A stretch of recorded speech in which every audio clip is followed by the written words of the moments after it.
In this lecture, we're going to talk about encapsulation. Encapsulation will really help you understand better the usage of Java access modifiers, public, protected, and private. So we'll start by creating a car class right here. Now, usually your class will have some methods and some instance variables, and you usually want to make your instance variables private.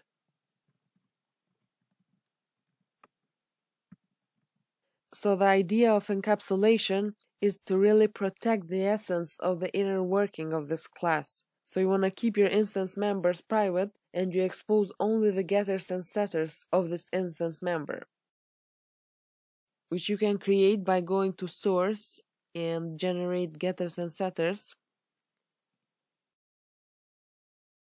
So people outside of the class can get the data of this private instance by this getType method, and can set it by this setType method.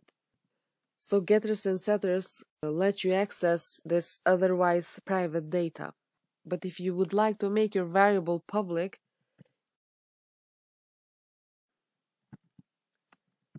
you could use constant variables which are final, and you won't be able to change them outside of this class. Let's say speed equals 250. So many times you'll have methods that are not supposed to be edited outside of this class, and you'll have to encapsulate them or protect them by using encapsulation. So another example could be a method that calculates revenue.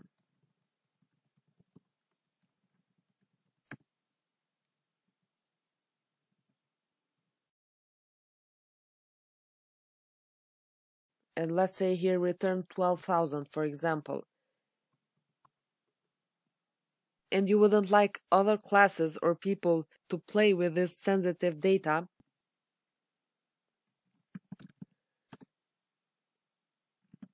and you can provide only a get method, for example, get revenue data.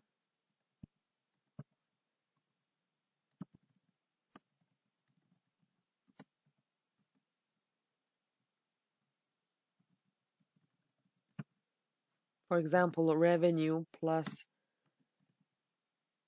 calculate revenue. And let's just return this. So therefore, people will not be able to set or change your revenue data.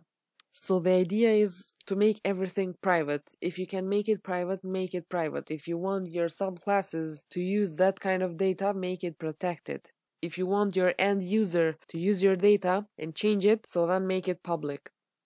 And another advantage of encapsulation is that it prevents your classes from being tight coupled. And by tight coupled, we mean that your classes are calling each other's stuff all the time.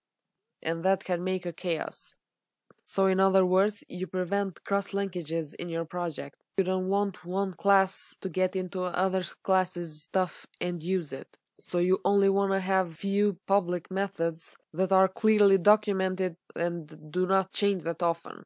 And the rest of the stuff should be kept within the class, or otherwise should be kept private. So that is what we use encapsulation for, and I hope this lecture helps you understand it better. So that's it for this lecture, and I'm gonna see you in the next lecture.